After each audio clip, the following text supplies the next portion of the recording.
Corporation શાળાઓમાં ઘણી બધી સ્પર્ધાઓ થતી. અમદાવાદ નગર પ્રાથમિક શિક્ષણ સમિતિ એમાં સાંસ્કૃતિક કાર્યક્રમો, પાઠની સ્પર્ધા, વિજ્ઞાન મેળો, ઘણી બધી સ્પર્ધાઓ થતી. તો પાઠની સ્પર્ધા શરૂઆતમાં યોજવામાં આવી. આચાર્યએ બધાને બોલાવ્યા, મુખ્યાધ્યાપકને, કે પાઠ સ્પર્ધા છે તો આપણામાંથી એક શિક્ષક ભાગ લેવાનો છે. તો 10 શિક્ષકોમાંથી બધા જ કંઈ ને કંઈ બધાને કારણ હતું. બીજી શાળામાં જવાનું હતું તો એમણે બધાને નહોતું પોસિબલ. હું નવી હતી તો મુખ્યાધ્યાપકે મને કીધું કે બેન, તમે ભાગ લો આમાં પાઠ સ્પર્ધામાં. હવે મને તો કંઈ આ અનુભવ નહોતો, પણ મને ના પાડવાની ટેવ નથી, એટલે મેં કીધું એક નવો અનુભવ થશે.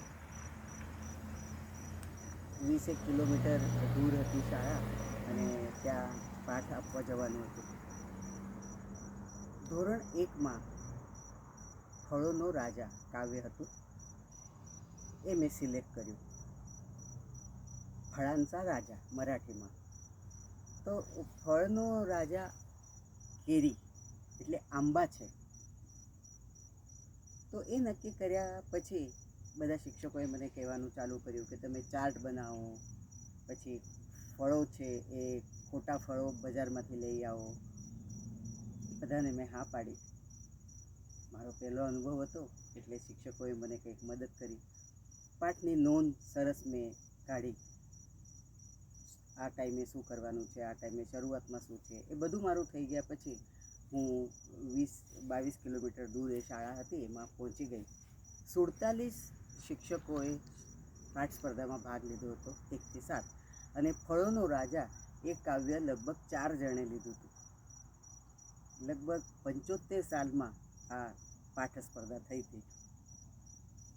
મારો નંબર આવ્યો. એમાં એવું હતું કે જે ભાગ લે એ શિક્ષક જ અંદર જાય, બાકીના શિક્ષકો વર્ગની બહાર, અને અધિકારીઓ જે પરીક્ષકો હતા એ અંદર બેઠા હતા. શરૂઆતમાં મેં અભિનય ગીત ગાયું. બાળકોને ફળો વિશે જે સવિસ્તર માહિતી હોય એ કહી. દરેક બાળકને નજીક બોલાવીને દરેક ફળનો સ્પર્શ, એનો સુગંધ એ આપ્યું. હવે બાળકો નવા હતા, મારી એમની સાથે કંઈ ઓળખાણ નહોતી, પણ શરૂઆતમાં જ્યારે અભિનય ગીત ગાયું ત્યારે બાળકો આમ મજામાં આવી ગયા એકદમ. અને છેલ્લી લાઈન હતી, ફળોનો રાજા આંબા કેરી, એ મોટેથી બોલવાનું હતું. ફળોની સવિસ્તર માહિતી આપ્યા પછી ફરી મેં એ કાવ્ય 4 બાળકોને અભિનય સાથે ગવડાવ્યું અને એમને અભિનય આવડે છે કે નહીં એ જોયું. છેલ્લે જે ફ્રૂટ હું વાસ્તવમાં ખરા ફળો લઈ ગઈ હતી, એટલે એ ફળ હવે અનનસ જેને કહેવાય કે ફણસ કહેવાય, એ બાળકો કદાચ પ્રત્યક્ષ જોયું પણ ના હોય. પહેલા ધોરણના બાળકો છે, બધાના ઘરે આ ફળો આવતા પણ ના હોય. એટલે હું એ બધા જ ફળો બજારમાંથી પ્રત્યક્ષ બતાવવા માટે લઈ ગઈ હતી. છેલ્લે જ્યારે નિકાલ જાહેર કરવામાં આવ્યો ત્યારે અધિકારીઓએ, જે પરીક્ષકો હતા, એમણે જે શિક્ષકનો નંબર આવ્યો હતો એ કેમ આપવામાં આવ્યો એનું કારણ પણ દર્શાવ્યું. અને એમાં ફળોનો રાજા પહેલા ધોરણના શિક્ષક એટલે મારો નંબર આવ્યો હતો, મારું નામ જાહેર થયું. મારો એ પહેલી મારી સ્પર્ધા હતી, એટલે મને તો ઘણો આનંદ થયો. શાળાનું નામ આવ્યું કે આ શાળાના આ શિક્ષક હતા, એટલે એમનું નામ આવ્યું. અને ઘરમાં તો બધાને આનંદ થઈ ગયો, કારણ મારી પહેલી જ પાઠ સ્પર્ધામાં પહેલો જ નંબર આવ્યો.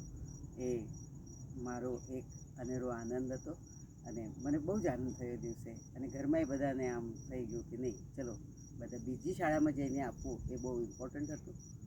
કેવું લાગ્યું તમને? ધન્યવાદ.